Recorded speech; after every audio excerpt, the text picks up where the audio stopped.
Hi, I'm Stuart Donald. I'm a chef and food writer from Mobile, Alabama. You know, when most people think about heading down to the coast, they think Atlantic or Pacific. But America's got a third coast, the Gulf of Mexico.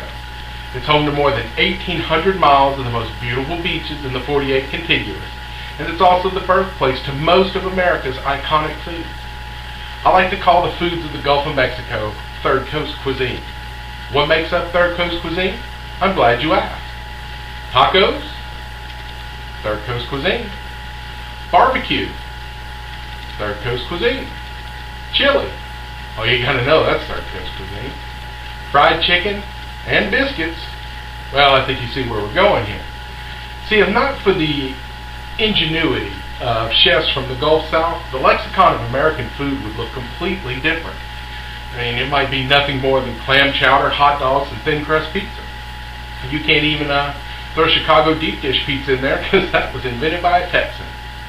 And look at all of the great chefs that choose to live in Gulf states.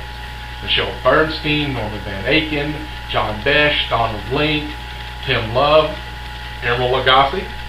Oh yeah, one more, Stuart Donald. I'm a veteran of over 25 years in the restaurant industry, most of it spent on the Gulf Coast. I've also written 3 cookbooks, one of which was recently nominated for a Gourmand World Cookbook Award. Can you guess the name? That's right, Third Coast Cuisine. Now, I've had a lot of fun putting this video together, but I do need to get serious for just a minute.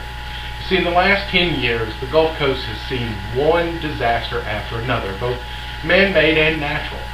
And each time we get knocked down, we pick ourselves back up, we dust ourselves off, and we get back to work. A show like Third Coast Cuisine would be fantastic because it would allow us to share the culture and the heritage that we love so much. And it would let us send a message to the rest of the world that the Gulf of Mexico is still here, it's still alive, and we're still cooking. From the Yucatan to the Keys and everything in between, you're talking Third Coast Cuisine. Everyone thinks of tacos. This is what we think about here in America. That's not a taco.